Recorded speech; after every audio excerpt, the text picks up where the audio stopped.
Hello, welcome to the studio. This week I am trying to do as little as possible. I am trying to work on 3 little pieces that came out of the press at the printing studio. Pretty good actually, but they just need a few little tweaks. I'm trying not to ruin them. So if you like what you see, do click like, subscribe to the channel, it all helps. And there's lots more to see at ruthander.co.uk, including available work to buy and also self-paced video courses if that's your thing. So these are the pieces I'm going to work on today. These 2 here are actually 2 plates printed one after the other. So this kind of very soft area, which is actually a sort of island shape, is a photopolymer plate, and then these sharper marks here are actually a drypoint marks. They're scratched into plastic and then that's printed. So I printed one and then I printed the other, and the orange colour here and the yellow colour here is chine collé. So that's tissue paper, essentially coloured tissue paper, collaged in as the print went through the press. So actually I really like these as they are. I will probably do very little to them. What I may well do is just accentuate the island shape here and possibly the horizon as well, just to bring it out a little bit. I don't want to overdo it, and this won't be printmaking really. This is going to be drawing into a print and trying not to do anything too bad to it. And then this one here is a pure photopolymer plate print. It's quite an old one actually, and I really like the way it's come out. I may well add some very soft purple here to make this yellow sing out, and I may also just cover this line up here somehow, perhaps with a bit of charcoal, something like that, just so it's not quite so obvious. Other than that, it's probably going to be, you know, as is. So the first thing I'm going to do is just use, this is just a normal pencil actually, it's an H pencil, partly because that's all I've got at the moment. I've left my softer pencils at my other studio, but that's actually probably all I need, because I just want to just very slightly emphasize this shape so that the eye can actually see it as a shape, although it's a very subtle sort of print. This, I don't, you know, the idea is that the rain is covering it.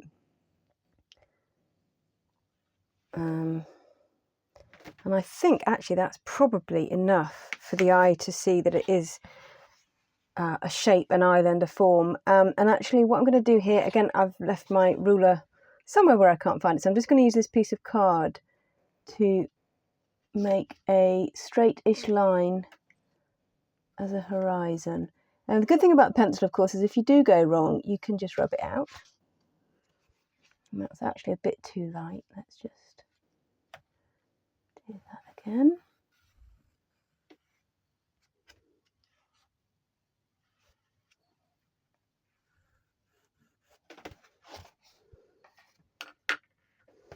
And I'm actually going to just, I think I was going to leave it underneath the island, but I think it just needs a little something just to, again, just for the eye to recognise it for what it is. Okay, really very subtle, that one. And I'm going to do similar again here. So obviously this isn't printmaking, but I do this quite a lot. And in fact, a couple of videos back, I showed the kind of tools that I use for this, you know, touching up really this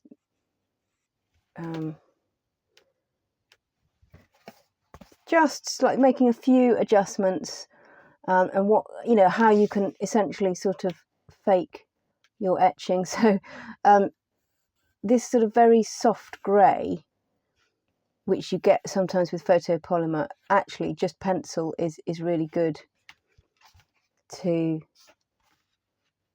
pretend that that's what you meant to do. Okay, so it's very subtle, but it is just allowing the eye to see that then as a seascape, as an island. And I might get my softer pencil and do some kind of line work in the sky there as well, but I might just sit with these for a little while and just see how I feel. So with this one here, I'm going to add just a bit.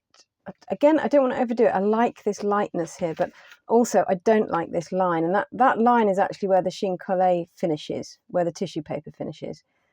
And because it's a slightly different tone to the etching paper, it's become a bit obvious. And because everything else is lovely and soft, it just doesn't look quite right. So I'm just going to add a little bit of soft charcoal here. And then I'm going to blend it a little bit. I'm not quite sure why. I think that might just be a tiny bit of the glue there. And the charcoal's not going over it. So just going to put a bit more on. Again, I don't want to cover up the lovely colour I've got here and the lovely subtleties. There's a place for real subtlety and a place for boldness, and I think at this point I just want to get the subtlety right, and then I can think about possible boldness. Although I have to say I just really like these as they are. Normally I kind of the first thing I want to do is put something dark, dark graphic, collage on it or something, but actually these just look, these are just exactly how I want them, really. So let's see if that covers up a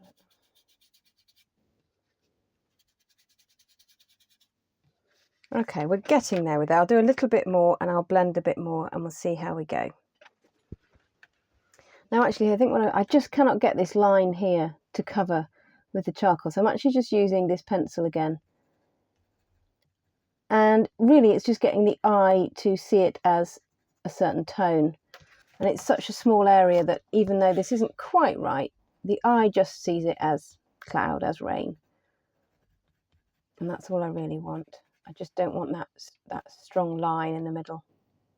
There we go.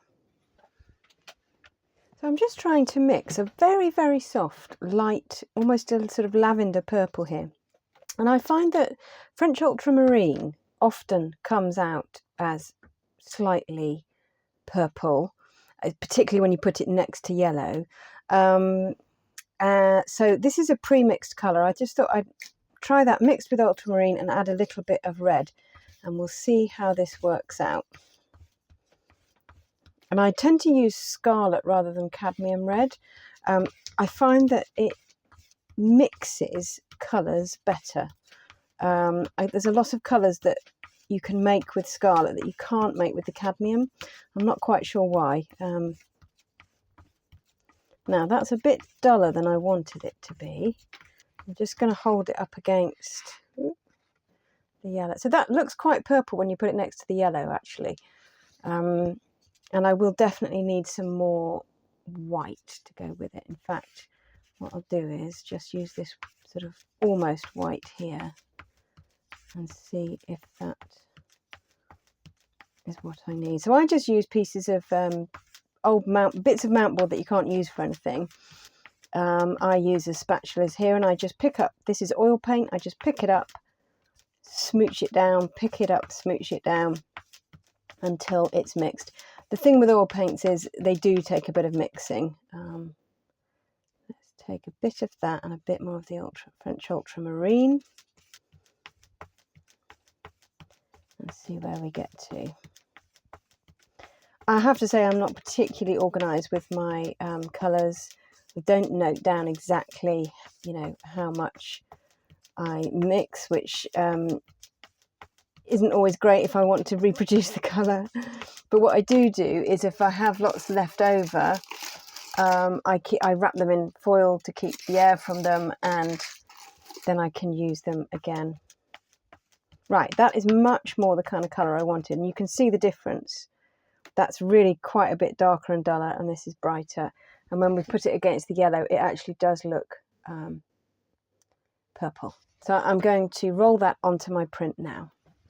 So I've taken this lighter one here, and I've mixed it with some white, some titanium white, because I do want it lighter. So that's that's the colour I'm going to use, but I've actually got 3 different colours here now, which will be useful for all sorts of things. So I'm just cleaning my roller here, and I really do always make sure that it's clean.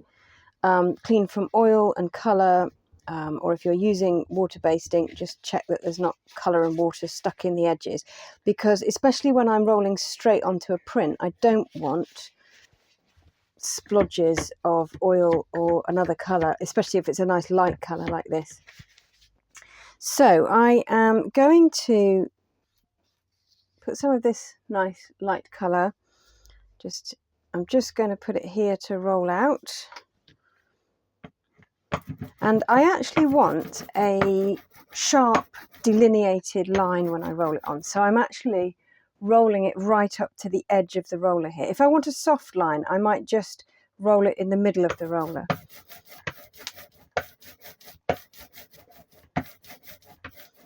Okay, so I've got sort of half a roller's full there. And what I'm going to do is, I've got my print here. Actually, I want it,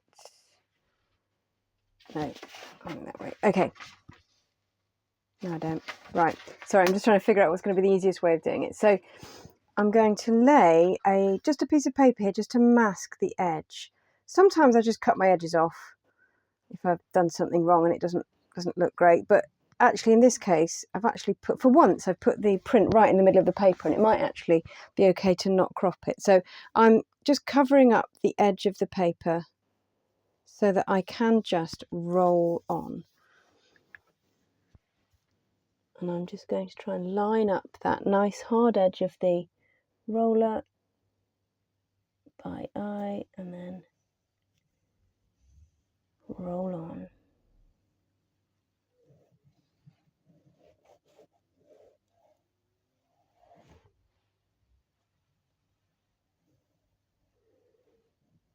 You do have to be a bit precise here, because even just a few millimeters over and I will get rid of my sort of horizon line and the sort of islands on that horizon line, and I don't want to do that. I just want a very subtle colour there, and that hopefully makes the yellow sing out and the yellow makes the purple sing out. I'm also going to keep this little masking piece because this is really nice little effect, so that could go into a collage somewhere. So always keep your little masking out bits.